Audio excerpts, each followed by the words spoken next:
Très bien, mais on veut savoir ce qui se passe. Pourquoi les Corses sont opposés à l'immigration, notamment à Bastia, autour de l'avenue de l'association SOS Méditerranée.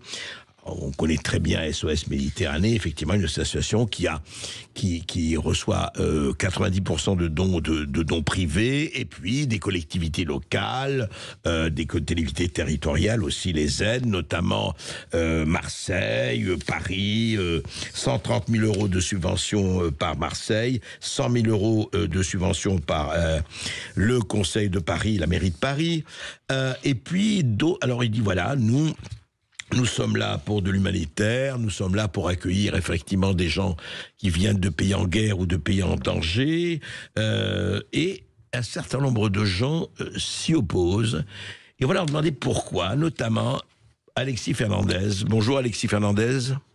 Bonjour Arnaud Bercoff, merci de m'inviter. Alors vous êtes président d'un nouveau parti politique qui s'appelle Rassemblement Patriotique Républicain, RPR, comme par hasard, mais vous n'êtes pas spécialement chiracien, ce n'est pas le sujet, et coprésident de l'Union des droites Per i Nostri. Et d'ailleurs, vous êtes un certain nombre, effectivement, et on a vu, il y a eu il y a 2 semaines un certain nombre de manifestations, par des Corses qui disent mais non, mais la Corse a toujours été un pays d'accueil, nous devrons recevoir ces hommes et ces femmes qui viennent de pays en guerre ou qui sont en danger, et d'autres comme vous, Alexis Fernandez, qui disent non, écoutez, c'est pas comme ça que ça doit se passer. Pourquoi? André Bercoff, tout d'abord, je voudrais avoir une pensée au lendemain du 7 octobre pour toutes les victimes qu'il y a eu en Israël et partout en France, dues aux OQTF qui auraient dû être expulsés en temps et en heure, et aux victimes du terrorisme. Et là, je pense particulièrement ce matin à Philippines. Voilà, donc nous, aujourd'hui, on est opposés fermement à la venue donc de ces ONG de SOS Méditerranée et autres, parce qu'ils se rendent complices très clairement de passeurs. Ils sont dans le trafic humain, et c'est pas moi qui le dis, c'est les rapports de l'agence Frontex qui le disent, puisque les rapports ont fait état de bateaux qui s'approchaient des côtes, qui coupaient leur radar et qui s'approchaient à 20 ou 30 kilomètres de côtes libyennes et tunisiennes pour récupérer des migrants. Aujourd'hui, on constate très clairement que sur le terrain... Vous dites que ces passeurs-là, évidemment, ils se font payer, enfin, ils payent assez cher le transport, ils se font payer assez cher, pardon, le transport, et vous dites que c'est un business pour vous. Bien sûr, c'est un business. C'est un business. Il y a des rapports qui en font état. Et puis, nous avons approximativement les chiffres. Aujourd'hui, un migrant, ça rapporte 8 000 euros à peu près la tête de pipe, puisque ces passeurs sont en contact en plus avec les ONG.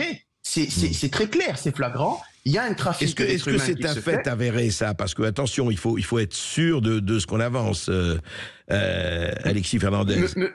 Monsieur Bercoff, c'est en tout cas le fruit d'investigations de journalistes qui sont déjà remontés, qu'on a déjà pu entendre plusieurs fois. Moi, c'est ce qui m'a été rapporté par de nombreux députés. Et aujourd'hui, il est évident que, en tout cas, si ces passeurs le font, c'est pas dans un but humanitaire comme on veut nous laisser penser. C'est pas dans la compassion tout ça que ça se fait. Derrière tout ça, il y a un projet plus sombre, c'est celui de désagréger nos communautés, de bouleverser notre façon de vivre et de détruire l'avenir de nos enfants. Mais surtout, pour eux, c'est très, très attractif. C'est très attractif, et d'ailleurs, Giorgia Meloni le disait elle-même. La première ministre d'Italie, oui, italienne. Mais dites-moi, qu'est-ce qui s'est passé alors exactement il y a 2 semaines? Il y a 2 semaines, donc le 23 septembre, il s'est passé que l'ONG SOS Méditerranée, avec l'accord du président du conseil exécutif de Corse, Gilles Simeoni, qui, pour rappel, a appelé à voter Emmanuel Macron aux dernières présidentielles, écoutez, a pactisé avec... Oui, mais a pactisé avec la France insoumise. Parce que, vous voyez, c'est quand même un tout ça, vous voyez, ça se fait pas comme ça. Alors, qu'est-ce qui s'est passé? Oui, dites-nous, Alexis, pour rappeler, qu'est-ce qui s'est passé? Le 23 septembre dernier, il est venu la présidente de l'ONG, Sophie Beau, à Bastia, pour la projection d'un film, nous le considérons en tout cas, de propagande, et dans un but d'installer un réseau en Corse, d'implanter un réseau de SOS Méditerranée, qui, je le rappelle, se rend complice de trafic humain Et tout ça sous couvert, c'est très important de le rappeler, sous couvert des aides de la collectivité de Corse, des élus, puisqu'il y a eu, si vous voulez, nous on est allé au cinéma Le Régent Bastia pour tenir un discours d'opposition face à cette tentative, en tout cas, d'implantation de ce réseau en Corse, et très pacifiquement, dans la démocratie, nous avons été chahutés, aspergés, insultés, et dans ce groupe d'ultra-gauche se trouvaient des élus nationalistes, ce que nous déplorons, bien entendu. Alors justement, je voudrais savoir ce que vous dites quand Sophie Beau, donc la cofondatrice et directrice générale de l'association, dimanche par Galéa, justement, projection de ce film, elle disait, parce qu'on devait y avoir une réunion qui a été déprogrammée, effectivement, elle devait avoir une réunion, et dit, dans l'esprit de transmission des savoirs qui anime le Parc toujours, nous souhaitions simplement éclairer et mieux comprendre le travail de cette association, en lieu avec l'humain, etc. En fait, donc cette réunion a été déprogrammée. En fait, aujourd'hui, la collectivité de Corse subventionne ou pas SOS Méditerranée? Alors, pour l'instant, la collectivité de Corse, en 2018, Gilles Simeoni a demandé, et se montrait pas en tout cas contre la venue de l'Aquarius en Corse. En 2022, il a refait la demande que l'Océan Viking puisse accoster dans un port en Corse, Ajaccio ou à Bastia, oui, toujours, de bateaux d'ONG. Et en 2024, il se montre aujourd'hui tout à fait d'accord qu'il y ait une structure qui puisse s'installer en Corse. Donc je suppose que la collectivité de Corse aujourd'hui voudrait ou veut financer ces ONG.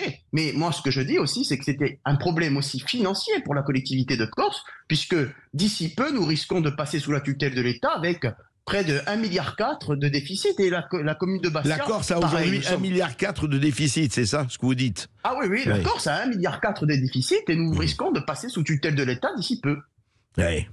Et c'est ça que donc nous ne pouvons pas, à l'heure où je vous parle, nous ne pouvons pas financer dignement, je dirais, des associations ou des ONG qui voudraient faire accueillir des migrants en France ou en Corse en tout cas, parce que moi, vous savez, je suis un corsiste, je suis gaulliste et je suis corsiste, donc je ne fais pas de différence entre la Corse et la France, contrairement à certains, mais ce que je crois, c'est que nous ne pourrons accueillir des migrants dignement en France quand on se sera occupé de notre population, parce que moi, j'ai été candidat 2 fois à l'élection législative, j'ai sillonné l'entièreté de mon île, et ce qui me remonte régulièrement sur le terrain, quasiment chaque fois, c'est que nos retraités ne parviennent plus à se chauffer, à se nourrir correctement. Ici, nous sommes, je dirais, des otages de consortiums qui sont là par les aides aussi de la collectivité. Il y a des consortiums aujourd'hui qui nous tiennent en otage sur les transports, sur le prix des carburants et sur l'alimentaire et tout ça. Et donc aujourd'hui, nous ne pouvons pas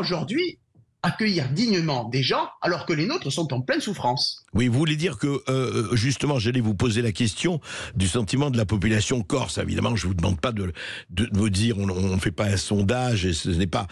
mais ce que vous avez vu avec les personnes avec qui vous avez parlé, comment ils réagissent par rapport à ça? Parce qu'il y en a qui sont pour, il y en a qui sont contre. On a vu, il y a des gens qui disent, mais non, il faut accueillir, etc. Vous le sentez comment quand vous dites qu'effectivement, il y a des gens qui ne bouclent pas leur fin de mois? Eh bien, c'est unanime, M. Berkoff, c'est unanime. Aujourd'hui, la Corse entière a voté à hauteur de 58% quand même Marine Le Pen au présidentiel. Donc le message est clair. Aujourd'hui, les Corses sont en attente d'une nouvelle politique de droite, conservatrice, identitaire, qui les protège, qui les entend, qui les écoute, mais une Corse qui ne veut pas devenir une terre d'accueil, je dirais, pour migrants qui voudraient ici bouleverser notre mode de civilisation, notre mode de vie. Aujourd'hui, on ne veut pas que la Corse se balkanise, parce que la balkanisation, finalement, c'est le wokisme, c'est la mondialisation, le mondialisme, et on ne veut pas de ça. Aujourd'hui, on veut une Corse qui est fière de ses racines, comme on l'a toujours été. Vous savez, M. Berkoff, nous avons toujours su tenir debout face à l'adversité. Notre histoire, elle est marquée par la résistance, par la persévérance et l'attachement farouche à notre identité. Et nous, de Pascal Paul à De Gaulle, de génération en génération, nous avons toujours su dire non. Et face à tout ce qui nous menaçait, et notre identité, notre souveraineté, on y tient et on ne compte pas se la faire enlever ou souiller par quelconque ONG qui viendrait de l'autre côté du monde. Et qui plus est, souiller est un mot fort. Souiller est un mot fort, Alexis Fernandez. Non, ce que je voulais vous demander, est-ce que vous iriez, vous dites la Corse a toujours été un pays, en tout cas une région, en tout cas une entité qui a dit non, effectivement. Vous pensez, vous êtes sur non pas le long terme, mais le court terme, vous pensez qu'on peut aller jusqu'à l'affrontement, vous pensez que ceci peut se régler autrement? Il peut y avoir un soulèvement populaire. Et c'est à redouter. C'est à redouter parce que moi, aujourd'hui, ce que j'entends sur le terrain, encore une fois, c'est que les Corses me disent, si demain, bateau, il devait y avoir dans nos ports, nous contesterons vivement dans les rues. Et nous ne voulons pas de ça. Et moi, aujourd'hui, ce que je veux éviter par-dessus tout, c'est d'abord un drame humain qui pourrait se passer en Méditerranée, parce que ces gens-là n'ont rien demandé, ce sont des malheureux aussi, mais que l'on pourrait aider chez eux directement, plutôt que de se rendre complice de trafic d'humains, encore une fois. Mais ce que je ne veux pas, c'est que dans notre île, dans nos rues, se déroulent des violences. On ne veut pas, on le redoute fortement. Et donc, ce qu'on veut faire, on veut sensibiliser nos élus, sensibiliser la population sur le risque qu'il peut y avoir. Et aujourd'hui, c'est le travail qui est le mien avec l'Union Périnostre et pour les nôtres. Eh bien, écoutez, on va suivre cela. Merci Alexis Fernandez. On interrogera aussi un certain nombre de gens parce que c'est une situation qui, en France, en Corse et ailleurs, ne veut pas se régler, hélas, dans les jours à venir, ni dans les semaines, ni les mois à venir. Donc, on sera amené à reparler. Merci à vous. Merci, Monsieur Berkoff. Vous pouvez réagir ou poser votre question en appelant au 0826 300 300. Dans quelques instants, André Berkoff revient pour parler médias et vaccins, voitures et passes ZFE et écologie. Bref, c'est perles, huées et bravo du jour. À tout de suite.